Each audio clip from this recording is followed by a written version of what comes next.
ये कांग्रेस वाले, INDI alliance वाले गुस्से में आए दिन ईडी ईडी चिल्लाते रहते हैं। आप जानते हैं ऐसा ये क्यों करते हैं? इसका जवाब आज पूरा देश टीवी पर देख रहा है। झारखंड में ईडी ने नोटों के पहाड़ खोदकर निकाले हैं। कांग्रेस के मंत्री के, निजी सचिव के, नौकर के पास से ये नोटों का पहाड़ निकला है। सोचिए, कांग्रेस वालों ने अपने नौकर के घर को काली कमाई का गोदाम बना रखा था। ये पहला मौका नहीं है। इससे पहले भी कांग्रेस के एक सांसद के पास से नोटों का इससे भी बड़ा पहाड़ मिला था। इतने नोट है कि मशीनें भी गिनते गिनते थक जाती हैं। जोहार, नमस्कार। खबरें जो झारखंड में होती हैं मगर राष्ट्रीय सुर्खियां बटोर लेती हैं, आज उन्हीं खबरों पर हम बात करेंगे। पहली खबर जिसने कि राष्ट्रीय स्तर पर झारखंड को एक बार फिर से सुर्खियों में ला दिया। 2 साल पहले 6 मई 2022 जब यहाँ की एक वरीय आईएएस अधिकारी यूपीएससी की टॉपर रही पूजा सिंघल के यहाँ से भारी नकदी की बरामदगी हुई थी, उसके ठीक 2 साल के बाद वही ईडी की टीम ने फिर से दबिश की और इस बार दबिश था बहुत ही छोटे स्तर के एक आदमी का, मगर उसके पास से उससे भी ज़्यादा कैश बरामद होता है, जिसने कि झारखंड को राष्ट्रीय स्तर पर एक बार फिर से चर्चा में ला दिया। एक बार फिर से प्रधानमंत्री मोदी के जुबान से झारखंड का नाम आया। उड़ीसा में सभा करते हुए उन्होंने झारखंड की इस घटना का जिक्र किया।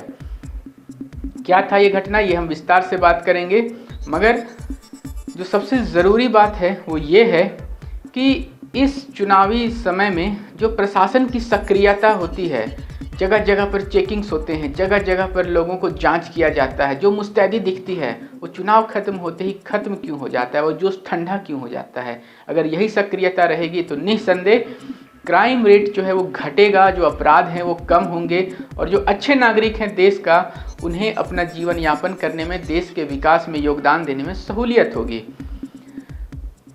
झारखंड में कांग्रेस कोटे से कैबिनेट मंत्री हैं आलमगीर आलम, उनके आप्त सचिव हैं संजीव लाल, उनके नौकर हैं जो कि गाड़ी खाना के एक अपार्टमेंट में रहते हैं।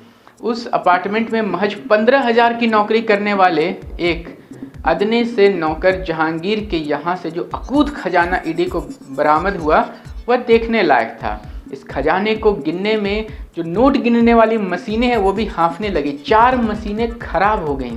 समझिए बात को, ये पैसा अगर बैंक में होता तो जो आज लोगों को बैंक से लोन नहीं मिल पाता कि बैंक के पास पैसे की कमी हो गई है कहा जाता है, और चाइनीज ऐप्स के चक्कर में पड़ के जो भारत के नागरिक परेशान होते हैं, लोन वसूली एजेंट आकर के उन्हें घर पे परेशान करते हैं, प्रताड़ित करते हैं, उससे राहत होती। मगर नहीं, यह कैश दबा के गाड़ के रखा है बड़े बड़े धन कुबेरों ने। समय समय पर सूचनाएं कहीं से लीक हो जाती है या संदेह के घेरे में आते हैं, उन पर दबिश होती है और ये भारी खजाना बरामद होता है। हाँ, अब कहने को तो कहा जाता है कि भाई ऐसा थोड़ी है कि सिर्फ गैर भाजपाई लोगों के पास ही इतना पैसा है, उन्हीं लोगों ने थोड़ी कमाया है। इस बात से किसी का गलत काम पे आप पर्दा नहीं डाल सकते हैं। कोई गलत है तो उससे ज़्यादा गलत को दिखा करके कम गलत वाले को सही साबित करने की कोशिश एक अच्छा लोकतंत्र के लिए, स्वस्थ लोकतंत्र के लिए एक अच्छी बात नहीं कही जा सकती है। बहरहाल दूसरी खबर रही कि राम जी वापस भाजपा के साथ मिल गए। जी हाँ, मैं प्रभु श्री राम की बात नहीं कर रहा हूँ, मैं बात कर रहा हूँ झारखंड की राजधानी रांची के 5 बार के सांसद रहे और 2 बार कांके के विधायक रहे रामटहल चौधरी की। 2019 का समय जब उन्हें भाजपा ने टिकट नहीं दिया था, उनके स्थान पर संजय सेठ को भाजपा ने प्रत्याशी बनाया था। उसके बाद रामटहल चौधरी नाराज हो गए, उन्होंने निर्दलीय चुनाव लड़ने का फैसला लिया था। फुटबॉल के चुनाव चिन्ह पर उन्होंने चुनाव लड़ा निर्दलीय। 29,000 वोट उन्हें प्राप्त हुए थे। उसके बाद 2024 के चुनाव में वो फिर चुनाव लड़ने का मन बनाए हुए थे, इसलिए उन्होंने कांग्रेस पार्टी ज्वाइन किया। 1 महीना बीत गया। 1 महीने के बाद उन्हें प्राप्त क्या होता है कि रांची से ही कांग्रेस के जो पूर्व में प्रत्याशी रहे हैं, सांसद रहे हैं सुबोधकांत सहाय, उनकी पुत्री यशस्विनी सहाय को बनाया जाता है प्रत्याशी। रामटहल चौधरी नाराज हो जाते हैं, उन्हें अपना राजनीतिक भविष्य कांग्रेस में नहीं दिखता है और उसके बाद वो वापस कांग्रेस को त्याग पत्र दे देते हैं। उनका कहना था कि मैं अब झंडा ढोने नहीं आया हूँ। अब यहाँ एक बात गौरतलब है कि किसी भी राजनीतिक पार्टी में जो लोग झंडा ढोने का काम करते हैं, यानी कि जो कार्यकर्ता होते हैं, वही तो जड़ होते हैं, वही तो नींव होती है, वही तो रीढ़ की हड्डी होती है।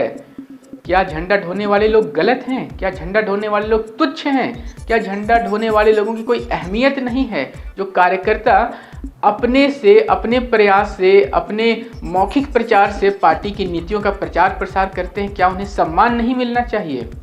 एक बार सोचने वाली बात है दर्शकों कि उन कार्यकर्ताओं को सम्मान की दृष्टि से क्यों नहीं देखा जाता। जिन कार्यकर्ताओं के जुटान से बड़े बड़े नेताओं का व्यक्तित्व का भव्यता में और 4 चांद लगते हैं, उन कार्यकर्ताओं को तुच्छ समझा जाता है। ऐसा नहीं होना चाहिए। और हाँ, जहाँ तक झंडा ढोने की बात है तो रामटहल चौधरी को आने के बाद भी प्रत्याशी तो भाजपा नहीं बदलने वाली है। संजय सेठ यहाँ प्रत्याशी रहने वाले हैं।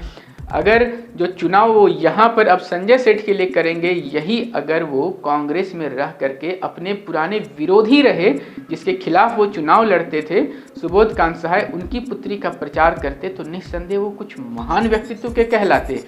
जिसके खिलाफ वो लड़ते रहे हैं पिछले 3 दशकों से, उसकी पुत्री के चुनाव में जब वो उतरते तो उन्हें लोग महान नेता कहते। बहरहाल पसंद अपनी अपनी, चॉइस अपने अपने। लोग जहां फायदा दिखता है वहीं पर अपना राजनीतिक भविष्य तलाशते हैं। इस सब के बीच में झारखंड की राजनीति में धूम्रकेतु की तरह उभरे झारखंड के पूर्व मुख्यमंत्री हेमंत सोरेन का नया लुक कल चर्चा का विषय बना रहा।